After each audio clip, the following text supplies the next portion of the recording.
అందరికీ నూతన సంవత్సర శుభాకాంక్షలు. ఏ పనైనా విజయవంతం కావాలన్నా, అనుకున్న లక్ష్యాలు నెరవేరాలన్నా మనకు కావలసింది ఆ దైవ బలం. మనం ఏ శుభకార్యం తలపెట్టినా ముందుగా స్మరించేది ఆ వినాయకుణ్ణే.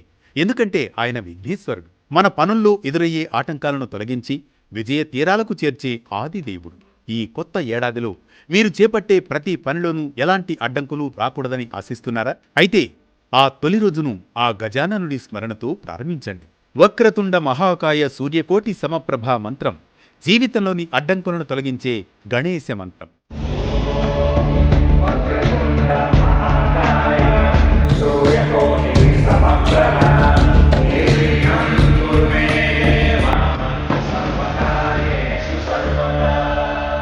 అంతేగాక ప్రతికూల ఆలోచనల నుంచి మీ మనస్సును శుభ్రపరచడం ద్వారా మీ లక్ష్యాలను సాధించేందుకు ఈ మంత్రం మీకు బలం, విశ్వాసం, ప్రేరణను ఇస్తుంది. వంకరగా ఉండే తొండం కలిగిన గణేశ అద్భుతమైన భారీ శరీరంతో, శతకోటి సూర్యులకు సమానమైన తేజస్సుతో నా మార్గంలోని అన్ని అడ్డంకులను తొలగించి నా ప్రయత్నాలన్నీ విజయవంతం కావాలని నన్ను ఆశీర్వదించండి అనేది దీని అర్థం.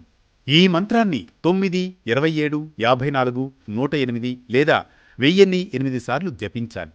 ఉదయం స్నానం చేసిన తర్వాత తూర్పు లేదా ఉత్తరం వైపు ముఖంగా కూర్చోండి. ఈ మంత్రాన్ని జపించేటప్పుడు మీరు చెప్పే పదాలపై దృష్టి పెట్టండి. మీ శరీరాన్ని సానుకూలతతో నింపండి. విఘ్నాలు తొలగి విజయాలు వరిస్తాయి.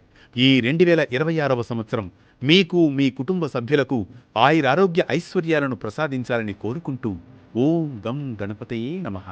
మరో భక్తి రాగం, ధర్మ దీపంతో మళ్ళీ కలుద్దాం రేపటి పరమార్థంతో.